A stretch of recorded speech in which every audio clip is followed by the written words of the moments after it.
تکلیف دی، کیوں پھنسایا، کیوں سزا دی؟ بقول عمران خان کے جب D G I S I کی حیثیت سے ان کا تبادلہ کیا گیا عمران خان کے دور میں، تو انہوں نے ہاتھ پاؤں مارنے شروع کیے اور بشرا بی بی تک بھی کوشش کی کہ سفارش کروائی جا سکے، لیکن بشرا بی بی نے انکار کر دیا کہ میں دفتر کے معاملات میں، سیاسی معاملات میں، حکومتی معاملات میں مداخلت نہیں کروں، اور یہ بشرا بی بی کا قصور ہے۔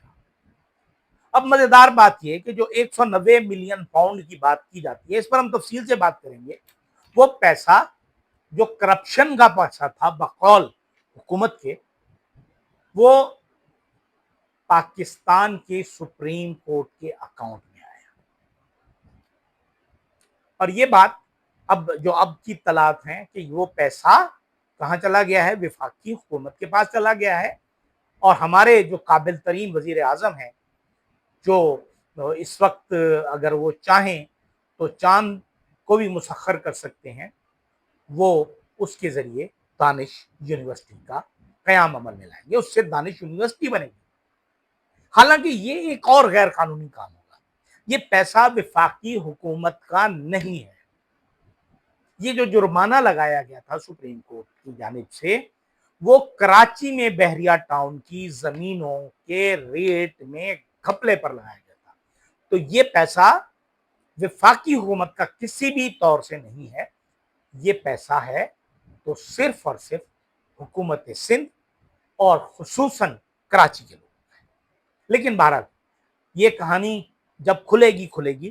اس وقت جو ہمارے عاصم منیر صاحب ہیں، جو فیلڈ مارشل صاحب ہیں، وہ بدلہ لے رہے ہیں سفارش نہ کرنے کا بشرا بی سے۔ اور مزیدار بات یہ کہ جس شخص نے انہیں ہٹایا تھا، جو بنیادی طور پر ان کا مخالف تھا، وہ تھا جنرل جاوید باجوہ، قمر جاوید باجوہ۔ ان سے تو انہوں نے دوستی کر لی۔ جنرل قمر جاوید باجوہ اپنا کام کر کے چلے گئے، اور اس وقت ہم اگر دیکھیں تو مشکل میں کون ہے؟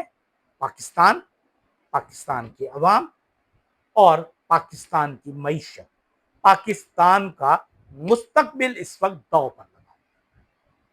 اور اگر ہم یہ دیکھیں کہ وہ داؤ پر کس طرح لگا ہوا ہے، کہ جو اطلاعات ہمیں غیر مصدقہ مل رہی ہیں، جو مختلف ذرائع سے مل رہی ہیں، حکومت تو اس معاملے میں کچھ کہنے کو کی روادار نہیں ہے، کوئی جواب نہیں دے رہی، لیکن ایک بات طے ہے کہ بلوچستان کے حالات خراب سے خراب تر ہوتے چلے جا رہے ہیں۔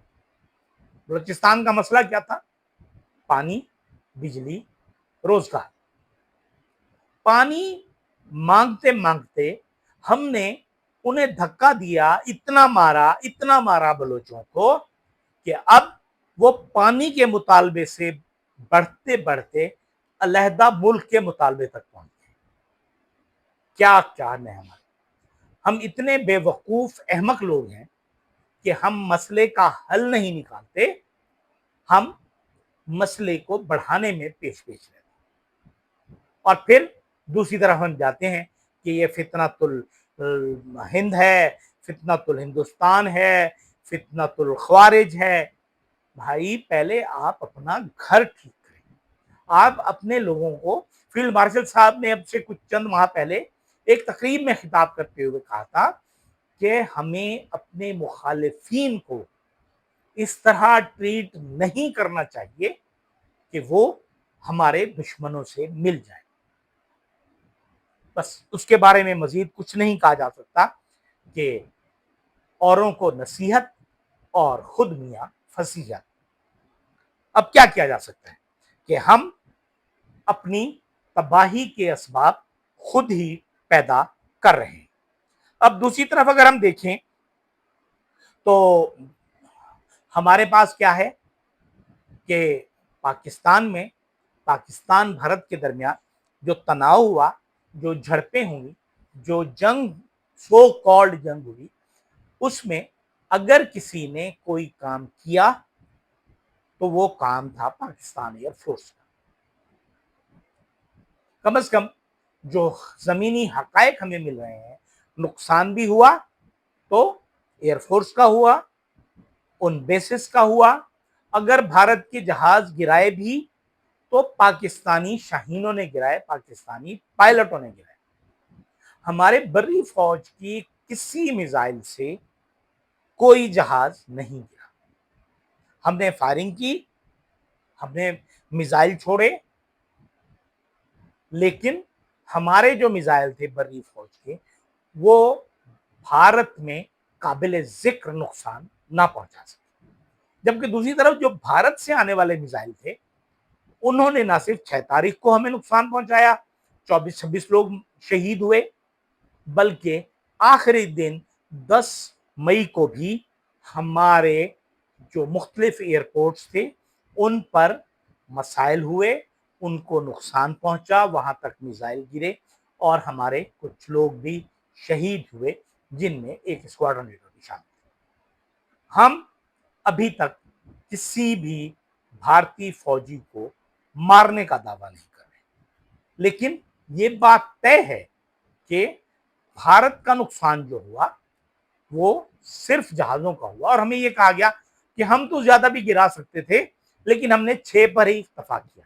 اور 6 جہاز کیا گرے، اس کے بعد فوراً ہی ایک کیمپین چلی کچھ صحافیوں کی طرف سے، کچھ چینلز کی طرف سے، کہ ہم نے بدلہ لے لیا ہے. اور حتیٰ کہ بدلہ جو ہے وہ 6 مئی کا لیا، بلکہ انہوں نے 71 کا بدلہ بھی لے لیا. پتہ نہیں کیسے.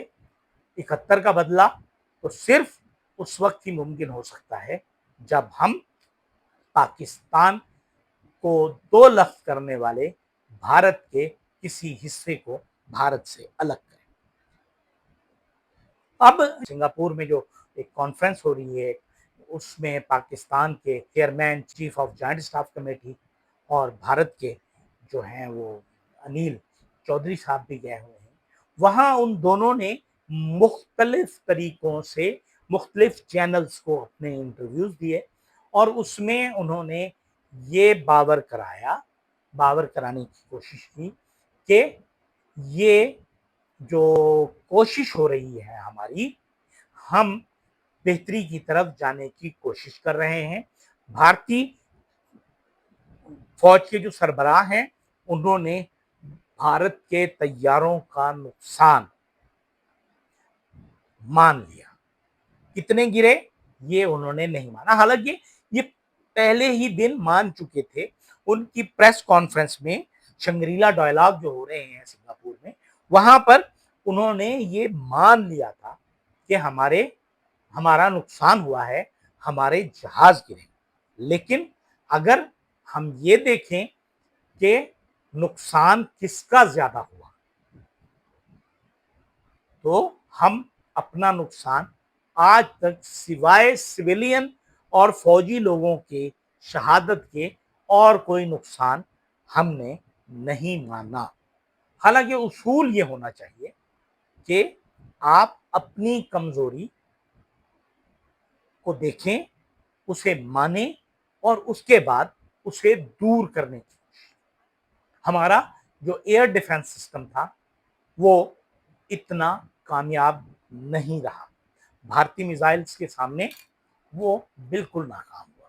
لیکن بہرحال مستقبل کی جنگ میں پاکستان چین کے ساتھ کس طرح کھڑا ہوگا، پاکستان کے ساتھ ترکیہ کس طرح کھڑا ہوگا، یہ تو وقت بتائے گا. لیکن ہم آج اپنے ہونے والے نقصانات کو مان لیں تو اس کے بعد ہی ہم اس کا مقابلہ کرنے کے لیے تیار ہو سکتے ہیں. اجازت دیجیے. اللہ حافظ.